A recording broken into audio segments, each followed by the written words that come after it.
Okay, so these are the practice proof problems, and this will incorporate both parts of 8.1. So this will be everything we've covered so far.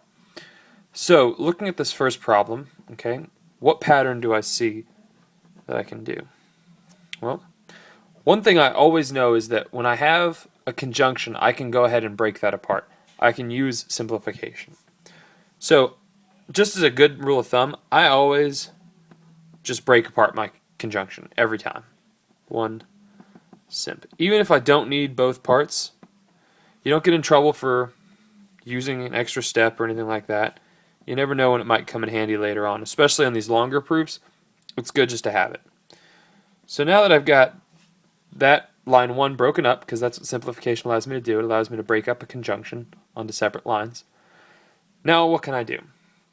Well, there's a couple of different things I can do. I could actually do two things depending on what you want to do. There's no right order, there's no right answer. I'm going to say, let's look at this right here. A arrow C, A, right? There's a pattern right there. There's a match. A arrow C, A. That lets me get C on line 6. Line 2 is the conditional, and line 4 is the antecedent, the left side. MP, right? Now that I've got C, right, I'm seeing patterns and I'm doing those patterns, but ultimately my goal is to get the conclusion. And now I've got C, one half of the conclusion. So you might want to ask yourself the question, well, what can I do to get the conclusion? Well, I know that if I get C by itself and I get tilde G by itself, I can use conj to put those guys together. So I've got C by itself. Now maybe how can I get tilde G? Well, there's G, but I don't want G. What can let me get, oh, right, G arrow B, look at that, tilde B. See that pattern? What pattern matches that? Right? Modus tollens. G arrow B, not B. So therefore, not G. And line 3 is the conditional. Line 5 is the denial of the consequent. And that's just regular old MT. Now, just one more step to finish it off. I have to put these two together. So I have to make sure I put them together in the right order. I could write down C dot G, or C dot tilde G, but that's not the conclusion. Right? I need tilde G dot C. And that's using my new rule conj, right? 6, 7, conj. So I was able to use simplification and conj in addition to my old rules to make sure that I got this right. Okay, let's try another problem. So this one's a little bit different. We haven't seen one like this before because this is a 3-letter statement, but nothing to get freaked out about. All right, so what to do? Where can I see a pattern? Well, this is a little tricky, right? This is actually very difficult, or a little bit difficult, because we're going to have to see 2 steps ahead, right? I see that I have an arrow, right? The main connector here is the arrow, so I could use maybe one of my arrow rules on that.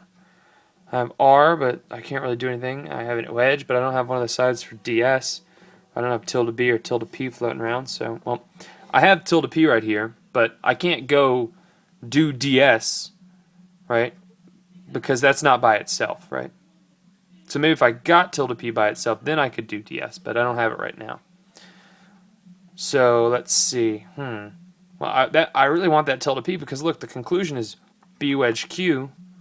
Half of the conclusion is right here. I can't get that tilde P. How could I get tilde P? Well, I know that getting the right side of a conditional revolves around MP, so I need to get the left side. Where can I get the left side? Well, tilde F wedge R. Well, there I have R right there. What if I use my addition rule? Right? I made up tilde F, and I can do that with my addition rule. I just added tilde F to line 3.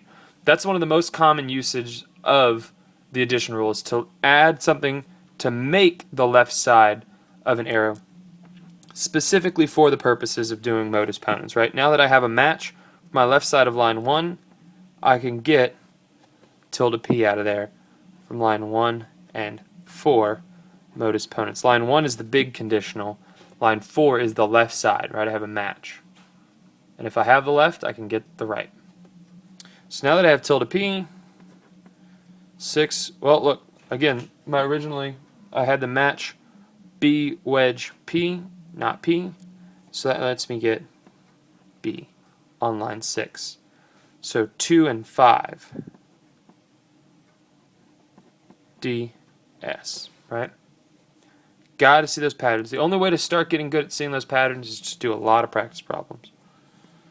Well, I'm almost to the conclusion. B wedge Q. Where the heck am I going to get Q from?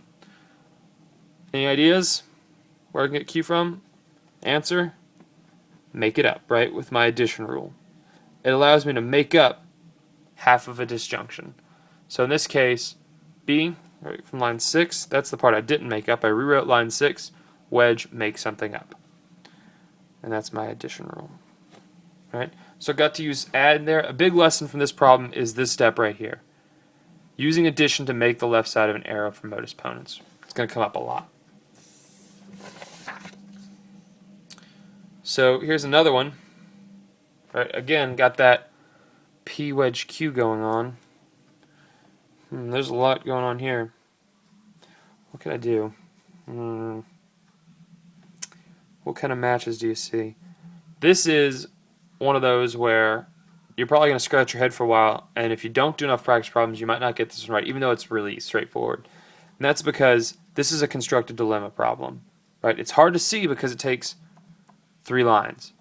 Right? But look, there's the daddy disjunction. F wedge T. T is the left side of that arrow, and F's the right side. Sorry, T is the left side of this arrow, and F's the left side of that arrow. That lets me make up a baby disjunction, right? So I could write down Q wedge P if I wanted to. 2, 3, 4, constructive dilemma. But that doesn't let me do anything, right? I could actually use P wedge Q arrow A, so I'm just going to scratch that out, no harm done, and I'm going to write it the way I want to, right? Because I can write it either way. So I'm going to write it like that. Now I have an exact match for line 1, P wedge Q. I have an exact match for the left side of line 1, so that's going to let me get my conclusion, right? Just like last time, I have a match on the left side.